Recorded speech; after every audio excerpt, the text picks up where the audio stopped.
ako sa inyo dito. Sino po dito ang gustong pagpalain siya ng Diyos?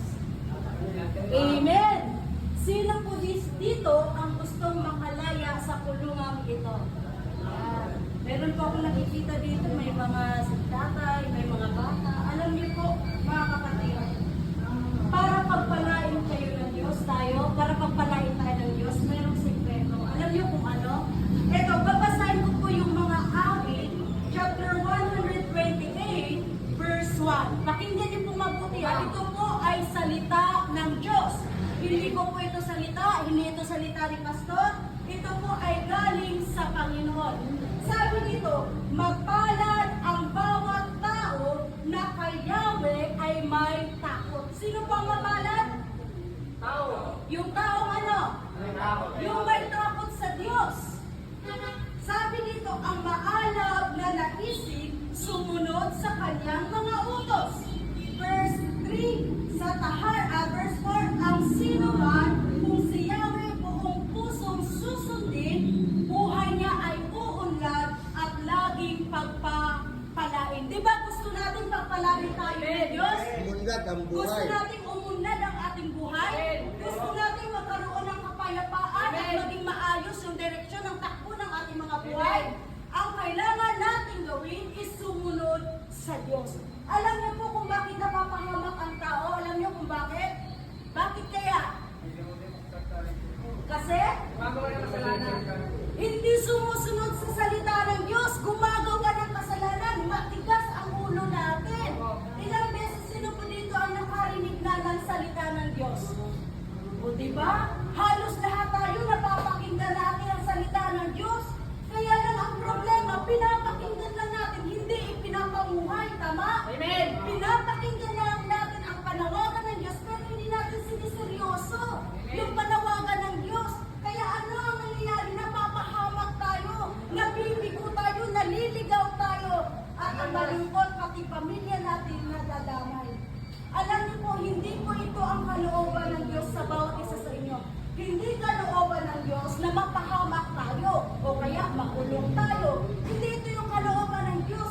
Kaya lang ipinahintulot ng Diyos na mangyari sa atin ito dahil gusto ng Diyos na dito kayo kakap. Kasi kung nasa labas po kayo baka, di ba? Di po natin alam kung anong ginagawa natin pag nasa labas po tayo. Pero gumagawa, sabi ni tatay, gumagawa ng kasalanan. So wala tayong panahon sa Diyos.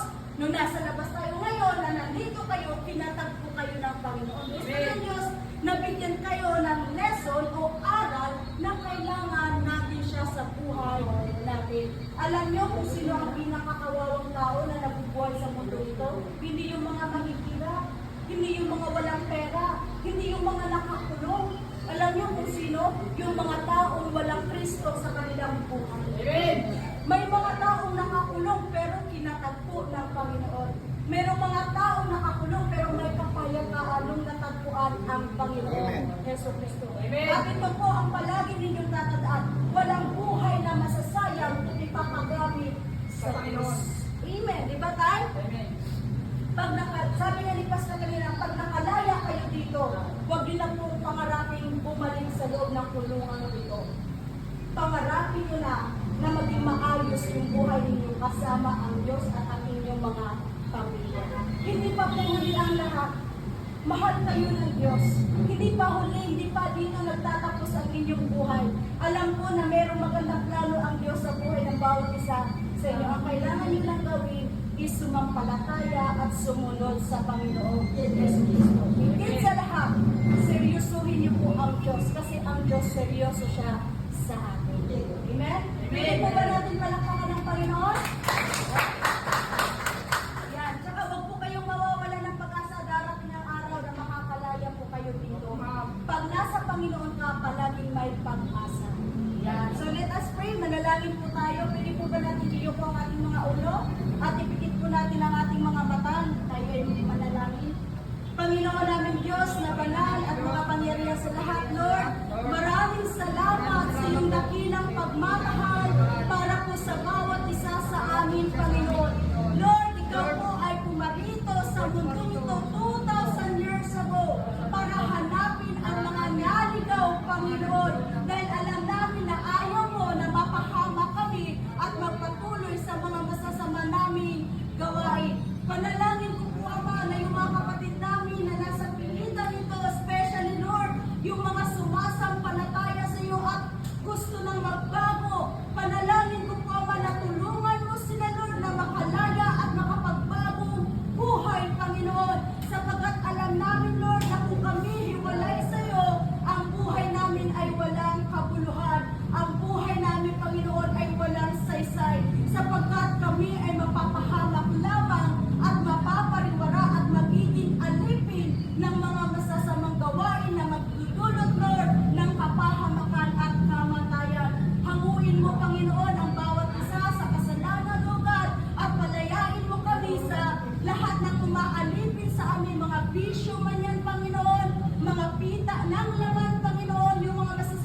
salamat po, Panginoon, sa lahat ng provision, sa pagkain pang pisikal at spiritual.